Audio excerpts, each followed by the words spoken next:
Hea köögisõber, täna ma tahan teha frikadelle. Mul on siin Max ja Moritz kodune hakkliha, kus on 50% loomaliha ja 50% sealiha. Mul on selleks olemas üks sibul. Sibula ma kergelt praen õlis ja siis peenestan ta. Hakkliha sisse ma panen 3 supilusügtäit riivsaia. Maitsestan pipraseguga, siin on kirju pipar, valge pipar, roheline, punane. Siis lisan talle 1 teelusügtäis paprikat, paprikapulbrit. Lisan vett, millesse on pandud sisse soola, segan ära, kallan kõik kokku ja ongi hakkliha segu, tähendab frikadelle segu valmis.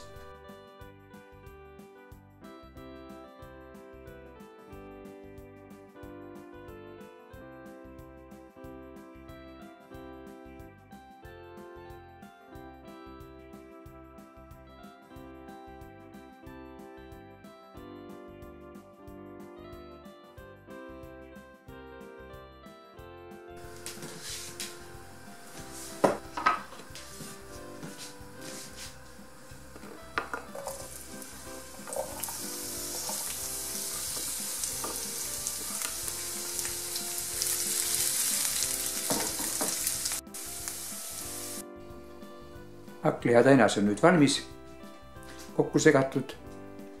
Nüüd ma võin lasta 10 minutit tal seista, et maitsestuda.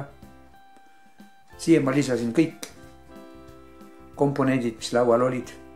Nüüd ma üritan hakata tegema frikadelle vormima. Selleks ma teen kindad märjaks. Võtan siit mingi osa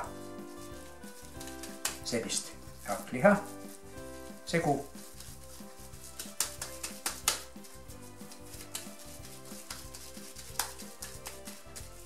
Ja nüüd ma üritan siit, üks ots on siin terav ots ja üritan siit võtta, pigistada sellest.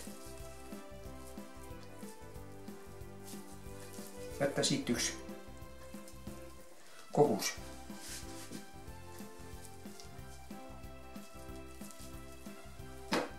Enam-vähem ühesugused.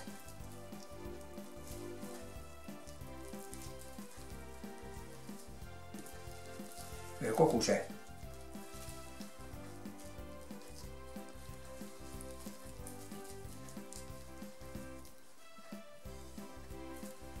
Ja nüüd ma võtan selle siit, selle koguse, üritan teda veeretada ühesuguseks.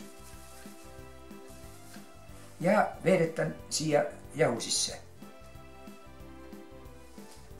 Ja ongi mul frikadell olemas.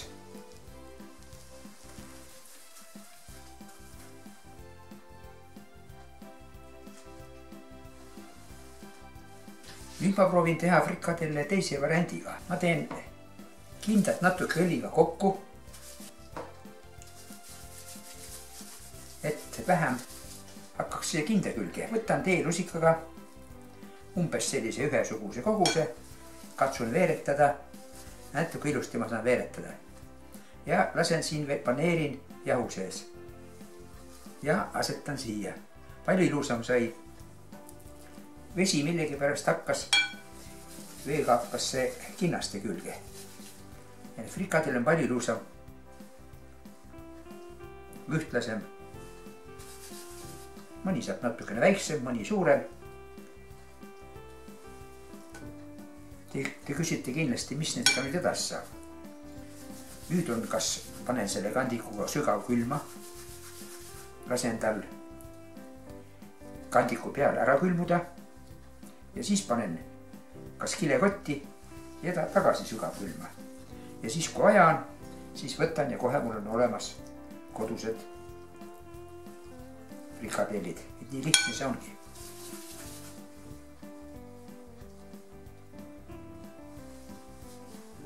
Nii palju sai mul siis 0,5 kilost hakklihast frikadelle. Nüüd lähevad nad sügav külma kõige ülemisele riiulile hanguma ja siis me kallame pärast kilekotti ja saame kasutada hiljem kas suppi sisse või siis praadida pannil või siis praeaius